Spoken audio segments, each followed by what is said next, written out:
মোহনবাগান যে পদ্ধতিতে খেলা উচিত এই ম্যাচটা সেই পদ্ধতিতেই খেলেছে, পুরো অ্যাটাকিং। এবং আমি স্ট্যাটিস্টিক্সটা জানতে হবে যে বল পজিশন মোহনবাগানের কত ছিল, আমি এক্স্যাক্টলি স্ট্যাটিস্টিক্সটা জানি না, আমার মনে হয় অনেক বেশি গ্যাপ আছে।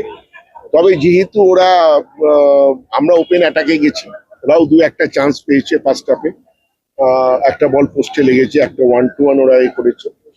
তো এটা হতেই পারে যখন আমরা ওপেন অ্যাটাক খেলছি, এবং পরের দিকে যখন আমরা আরো ওপেন হয়ে গেছি, আমাদের ফরেন ডিফেন্ডার তুলে দিয়ে ইন্ডিয়ান ডিফেন্ডার নামিয়ে কতটা ফরেনার লাগিয়ে যেটা কোচ করেছে একদম সঠিক সিদ্ধান্ত নিয়েছে, সেখানে একটা গোল খেয়ে গেছিলাম। কিন্তু আমাদের অ্যাটাকিং ফোর্স এতটা ছিল, তবে এই গোলটা যদি আরেকটু 5-7 মিনিট আগে হতে পারতো, আমার মনে হয় যে চাপটা তৈরি হয়েছিল তাতে আরেকটা গোল হতে পারত।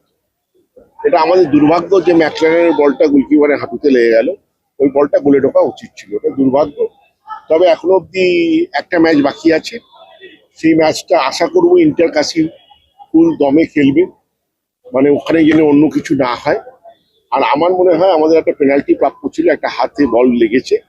আমার যা দেখে মনে হয়েছে, আপনারা আরো ভালো ফুটবল বোঝেন, আপনারা আমার মুখ দিয়ে চালাবেন যে সচিব বললো, এই সভাপতি বললো যে ওটা পেনাল্টি ছিল, কিন্তু আমার মনে হয় সবাই দেখলে বুঝতে পারবে ওটা হাতে আটকেছে। কিন্তু আমি বারবার বলেছি, আপনি শুধু 9টা পেনাল্টি করেছে, আর কটা পেনাল্টি মিস করেছে ভাবুন। সেখানে আমরা একটা পেনাল্টিও পেলাম, আজকের পেনাল্টিটাও পেলাম না। যেটা আমি কালকে বলেছিলাম আমার বাইকে, যে পেনাল্টি মনে হয় ওরা এবার সিদ্ধান্ত নিয়েছে মোহনবাগান কোনোভাবে পেনাল্টি পাবে না আইএসএল এ। তাই জন্য আমরা কোনো পেনাল্টি কোনো ম্যাচে যাই না। আমাকে সঞ্জীব গোয়েঙ্কার আমি একসাথে খেলা দেখছিলাম, মিস্টার গোয়েঙ্কা বললো, is it not penalty? I বললাম, don't think that in ISL you will get penalty, so drop that idea. তো আমরা আইএসএল এ পেনাল্টি পাবো না, এটা ধরে নিয়েই ফুটবল খেলতে হয়েছে এবছরটা। তো যাই হোক, এখনো একটা ম্যাচ আছে, আশা করবো মোহনবাগান, এবং এটা আমি বলবো বাংলার ফুটবলের জন্য অত্যন্ত ভালো অ্যাডভার্টাইজমেন্ট।